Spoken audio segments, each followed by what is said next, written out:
Body acceptance is a big issue lately, and model Katie H. Wilcox is on the forefront. She joins us via our Fox 411 LA studio. Welcome, Katie. Hi, thank you for having me. You are very welcome. Now, you were once deemed a plus-size model, but said you were pressured to be bigger than your natural weight. Explain what happened.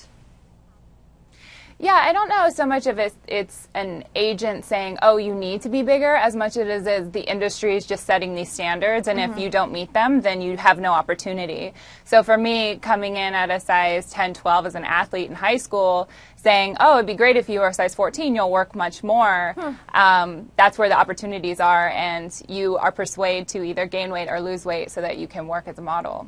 What was the worst thing someone from the modeling industry has said to you about your body?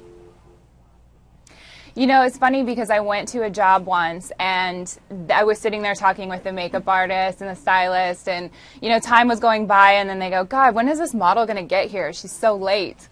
And I was like, I'm the model. And they were like, oh my God, we're so sorry. We didn't know we were shooting a plus girl today.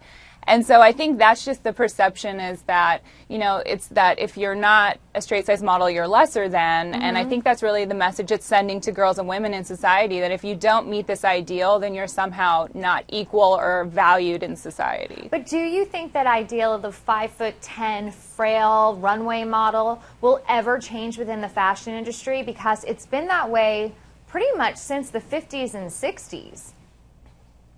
I actually do think that's going to change, and I think a big part of that is because of social media, and I'll tell you why. Because now the numbers comes from the people. So you're seeing a lot of celebrities become models and having way bigger careers than girls that have been working in the industry for a long time, because they have the social media numbers. So I think when it comes to shifting of power and what becomes popular, because I think high school is very similar to the fashion industry, and what becomes popular, people jump on board. And so I think it's really putting the power in the hands of girls and women to say, hey, we want to see this, and if you put the numbers there, then we'll start to see that change happen in the industry. And you've taken the power by launching your own modeling company called Natural Model Management. I like the name. What is your goal with this agency, and what kind of models fit the bill? Is it all sizes, all ages? Who can model for you?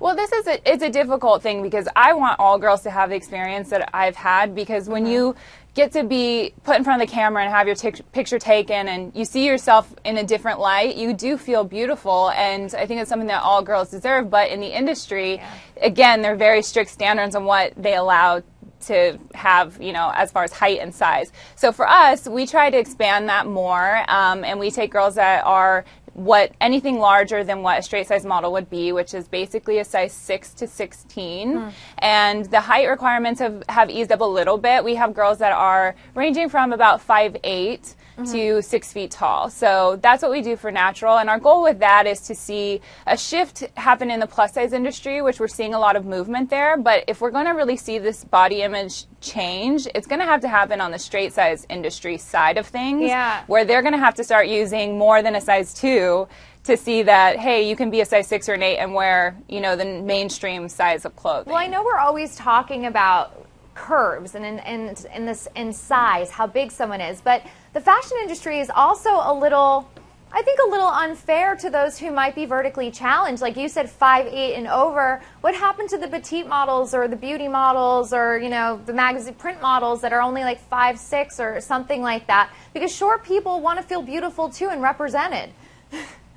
Yeah, absolutely. I feel like a giant most of the time, and the majority, I think the average height of women is 5'4", and so, you know, when they're buying clothes that I'm modeling, they're going to have to hem all of their pants, because it's not going to fit them the same. And all the girls in my family are short, and I love them just as much as anyone else. And I totally agree. I think that, you know, that should open up, and I wouldn't not buy something because someone is, you know, has 2 inches on their hips larger or smaller than me, or maybe they're an inch or short, taller than me. I think that's the stuff that really needs to start to see some flexibility and try some new things when it comes to these regulations. You also said on your site, healthyisthenewskinny.com, that the media manipulates the idea of beauty, which you and I were just discussing. But do you think that we're getting to the point where everything will change, that we're going to see an evolution in our lifetime where the everyday woman is going to be represented. And you know what I mean by everyday women, because I've seen models say they're offended because they're just like a real woman like everyone else. But that isn't the typical. They are, I don't want to say, they're not the standard, to put it nicely. Right. Well, what I'd like to point out is that I've worked with all different kinds of models, and at the end of the day, we're all women. We're all just the same kind of girl that took an opportunity.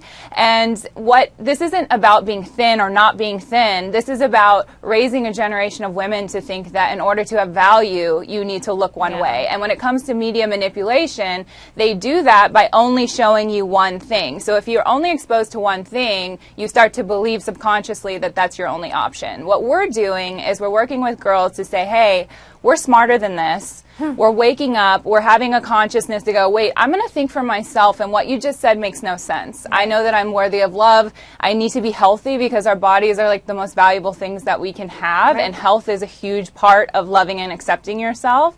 So when it comes to the body image movement, it's very much has been, let's just say the words, I love myself, and prove to everyone how beautiful I am. And I think it really needs to go deeper than that. I think we need to take one step further to say, wait, if I love myself, how am I acting upon that each day? What am I doing to love myself, to honor my body, and to take care of the vessel that I have? And that's what our goal is with Healthy is the New Skinny. We need to replace the goal of being skinny with the goal of being healthy, and that is one that every woman can be successful with. Well, that is a great, empowering, and healthy message. Thank you for joining us today.